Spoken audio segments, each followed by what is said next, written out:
नमस्कार साथियों, मेरा नाम है अक्षय और आपका स्वागत है दृष्टि आईएएस की इस नई वीडियो में।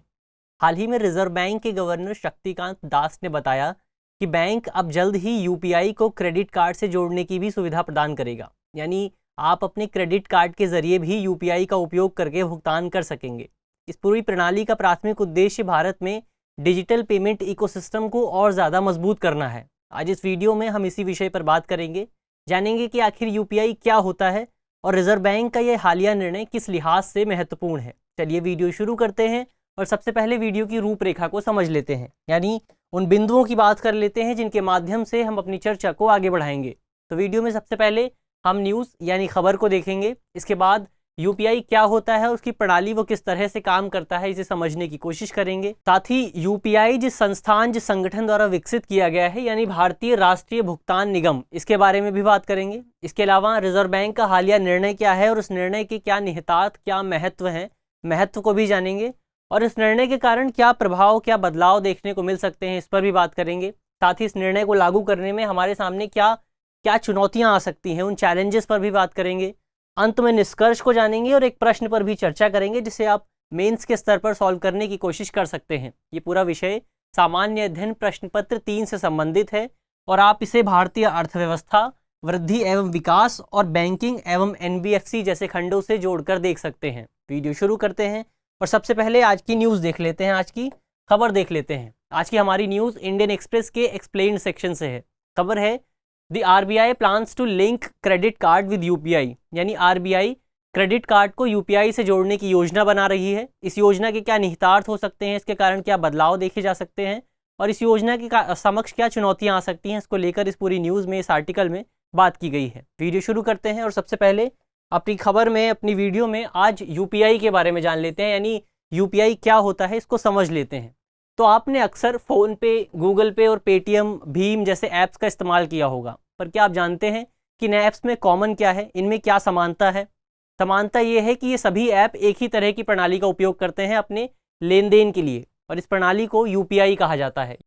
अब यूपीआई की सरल शब्दों में बात करें, इसे परिभाषित करने की कोशिश करें तो ये एक सिंगल इंटरफेस सिस्टम है, यानी सभी चीज़ें यहाँ एक ही जगह मौजूद हैं जो विभिन्न बैंकिंग सेवाओं और सुविधाओं को एक साथ लेकर आता है। यानी आप इस पूरी एक ही इंटरफेस पर, एक सिंगल विंडो पर सारी बैंकिंग सेवाओं और सुविधाओं का लाभ उठा सकते हैं। इसके ज़रिए आप रियल टाइम आधार पर किसी को भी पेमेंट कर सकते हैं या किसी से भी पेमेंट प्राप्त कर सकते हैं। साथ ही आप साल के 365 दिन और 24 घंटे इसका उपयोग कर सकते हैं। लेकिन जो इससे पहले वाली प्रणाली थी वो एक निश्चित समय सीमा के भीतर ही उपयोग की जा सकती थी। यानी इससे पहले आप केवल एक निश्चित समय के भीतर ही भुगतान कर सकते थे, लेकिन यूपीआई के साथ ऐसा नहीं है। यूपीआई में आप कभी भी भुगतान कर सकते हैं, आप दिन में भी भुगतान कर सकते हैं, आप रात में भी भुगतान कर सकते हैं। इसके अलावा आपको भुगतान के लिए केवल 2 चीज़ों की ज़रूरत है, एक मोबाइल एप्लीकेशन जैसे फ़ोनपे, गूगल पे या पेटीएम, और दूसरा जिसको आपको पेमेंट करना है उसकी वर्चुअल आईडी यानी यूपीआई आईडी या उसका नंबर। आप इन 2 चीज़ों के माध्यम से आसानी से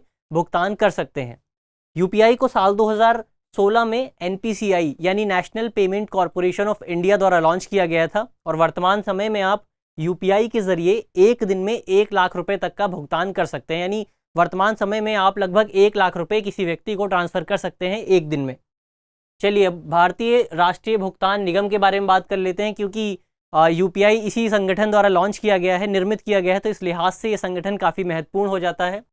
एनपीसीआई खुदरा भुगतान और निपटान प्रणाली के संचालन हेतु उत्तरदायी है। यानी भारत में खुदरा स्तर पर, रिटेल स्तर पर जो भी भुगतान होते हैं ऑनलाइन माध्यम से, उन्हें संचालित करने का जिम्मा एनपीसीआई का है। इसके अलावा इसे साल 2008 में भारतीय रिजर्व बैंक और भारतीय बैंक संघ द्वारा गठित किया गया था। इसे भुगतान एवं निपटान प्रणाली अधिनियम 2007 के तहत गठित किया गया था। 2008 में इसे कंपनी अधिनियम 1956 की धारा 25 के तहत एक गैर लाभकारी कंपनी के रूप में गठित किया गया था। यानी इस कंपनी का प्राथमिक उद्देश्य लाभ कमाना नहीं है बल्कि लोगों की सेवा करना है। कंपनी अधिनियम 1956 की धारा 25 की बात करें तो वर्तमान समय में इस धारा के जो प्रावधान हैं वो कंपनी अधिनियम 2013 की धारा 8 में शामिल हैं। कंपनी अधिनियम 1956 को समाप्त करके कंपनी अधिनियम 1913 लाया गया था, जिसकी धारा 8 में गैर लाभकारी संगठन संबंधित इस तरह की कंपनी से संबंधित प्रावधान शामिल किए गए हैं। एनपीसीआई के प्राथमिक उद्देश्यों, प्राथमिक कार्य की बात करें तो इसका प्राथमिक कार्य इलेक्ट्रॉनिक भुगतान और निपटान प्रणाली के लिए बुनियादी अवसंरचना प्रदान करना है, बुनियादी अवसंरचना का निर्माण करना है। यानी इलेक्ट्रॉनिक माध्यम से जो भी भुगतान किया जाएगा रिटेल स्तर पर, उसके लिए प्राथमिक इंफ्रास्ट्रक्चर प्रदान करना एनपीसीआई का कार्य है। ये तो हुई उस संगठन की बात जिसने यूपीआई को विकसित किया है, निर्मित किया है। अब बात कर लेते हैं कि आरबीआई का हालिया निर्णय क्या है, हालिया कदम क्या है और इस कदम का क्या महत्व देखने को मिल सकता है। तो आरबीआई इस पूरे निर्णय के मुताबिक आरबीआई द्वारा क्रेडिट कार्ड को अब यूपीआई से जोड़ने का प्रस्ताव रखा गया है। यानी अब आप अपने क्रेडिट कार्ड के जरिए भी यूपीआई का उपयोग करके भुगतान कर सकेंगे। प्रारंभिक स्तर पर इसमें केवल रुपए का क्रेडिट कार्ड का ही उपयोग किया जाएगा, हालांकि बाद में अन्य कंपनियों को भी इसमें जुड़ने के लिए प्रस्ताव भेजा जाएगा। अब यहाँ सवाल उठता है कि प्रारंभिक स्तर पर केवल रुपए क्रेडिट कार्ड को ही इससे क्यों जोड़ा जा रहा है यूपीआई से। तो इसका जवाब है कि जो रुपए क्रेडिट कार्ड का नेटवर्क है और जो यूपीआई है, इन दोनों को ही एनपीसीआई द्वारा संचालित किया जाता है। ऐसे में प्रारंभिक स्तर पर इसका संचालन करना काफ़ी आसान हो जाएगा। इससे पहले की व्यवस्था की बात करें तो पहले यूपीआई को केवल डेबिट कार्ड और बैंक खातों से ही जोड़ा जा सकता था। यानी पहले आप केवल डेबिट कार्ड और बैंक खातों के जरिए ही यूपीआई का उपयोग करके भुगतान कर सकते थे, लेकिन अब आप क्रेडिट कार्ड का भी उपयोग कर सकते हैं इसके लिए। अगर इस पूरे कदम के महत्व की बात करें तो इससे भारत में क्रेडिट कार्ड का उपयोग और ज़्यादा बढ़ जाएगा। साथ ही उपयोगकर्ताओं को भी इससे अतिरिक्त सुविधा प्राप्त होगी, और जब उपयोगकर्ताओं को सुविधा प्राप्त होगी तो इससे भारत में डिजिटल भुगतान बढ़ेगा। लोग ज़्यादा से ज़्यादा डिजिटल माध्यम से पेमेंट करेंगे, जो कि भारत में डिजिटल इकोसिस्टम को और ज़्यादा मजबूत करेगा। तो इस तरह से हम कह सकते हैं कि आरबीआई का जो पूरा कदम है, इसका प्राथमिक उद्देश्य भारत में डिजिटल इकोसिस्टम को और ज़्यादा मजबूत करना है। तो ये तो हुआ आरबीआई के इस हालिया कदम और इसका क्या महत्व हो सकता है। अब इस पूरे कदम का क्या प्रभाव देखने को मिल सकता है, इसका समग्र इम्पैक्ट क्या हो सकता है, इसको जान लेते हैं। तो आरबीआई के मुताबिक भारत में वर्तमान में 26 करोड़ से ज़्यादा यूपीआई यूज़र्स हैं। इसके अलावा 5 करोड़ से ज़्यादा मर्चेंट यूपीआई से जुड़े हुए हैं। मर्चेंट यानी दुकानदार यूपीआई से जुड़े हुए हैं। आंकड़ों की माने तो बीते दिनों मई में यूपीआई ने 10 करोड़ ट्रिलियन रुपए से अधिक के 5.95 बिलियन लेन देन पूरे किए थे, जो कि साल 2016 यानी जब यूपीआई को लॉन्च किया था उसमें उसके बाद से सबसे ज़्यादा है। यानी यूपीआई ने रिकॉर्ड स्तर पर लेन देन किया है। तो एक दिन में, इसके अलावा एनपीसीआई ने एक दिन में 1 अरब लेन देन का भी लक्ष्य निर्धारित किया है। ऐसे में अगर क्रेडिट कार्ड को यूपीआई से जोड़ा जाता है तो ये न केवल इस लक्ष्य को पूरा करने में मदद करेगा, बल्कि ये भारत के पूरा इकोसिस्टम है, डिजिटल इकोसिस्टम है, इसको और ज़्यादा मजबूत करेगा। और जब ये डिजिटल इकोसिस्टम मजबूत होगा तो इससे भारत में क्रेडिट आधारित खपत और ज़्यादा बढ़ेगी। जब क्रेडिट आधारित खपत बढ़ेगी तो देश में मांग बढ़ेगी, जिससे उत्पादन बढ़ेगा, और जब उत्पादन बढ़ेगा तो हमारी अर्थव्यवस्था और ज़्यादा विकास करेगी। इससे हमारी पूरी अर्थव्यवस्था को लाभ मिलेगा। तो इसका ये प्रभाव हो सकता है। अब आगे कुछ चुनौतियों की बात कर लेते हैं। जानकारों ने कुछ चिंताएं भी जाहिर की हैं, कुछ चुनौतियां भी बताई जा रही हैं जो इस पूरी व्यवस्था के सामने देखने को मिल सकती हैं। इसमें कई नियामक चुनौतियां हमें देखने को मिल सकती हैं, नियमों से संबंधित चुनौतियां देखने को मिल सकती हैं।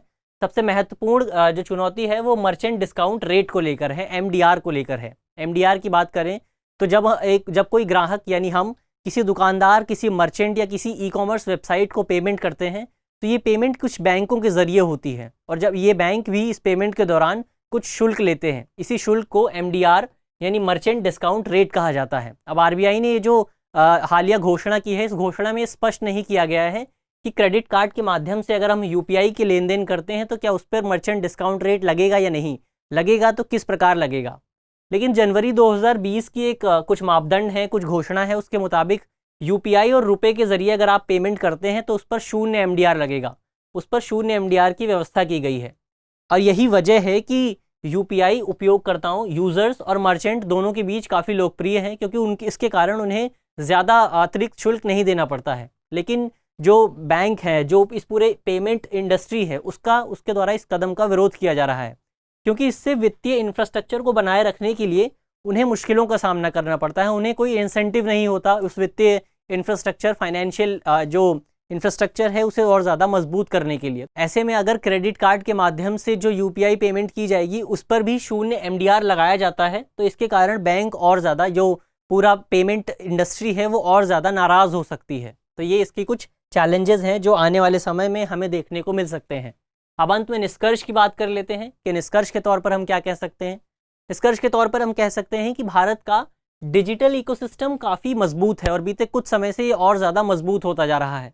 भारत में यूपीआई यूजर्स की संख्या तेजी से बढ़ रही है और इस संख्या खास तौर पर कोविड-19 महामारी के दौरान बढ़ी, क्योंकि कोविड-19 महामारी के दौरान लॉकडाउन लागू किया गया था और अधिकतर लोग ऑनलाइन माध्यम से ही पेमेंट कर रहे थे। वर्तमान समय में जैसा कि हमने देखा, यूपीआई के 26 करोड़ से ज़्यादा यूजर्स हैं, यानी भारत में जो यूपीआई का बेस है वो काफ़ी ज़्यादा विस्तृत है।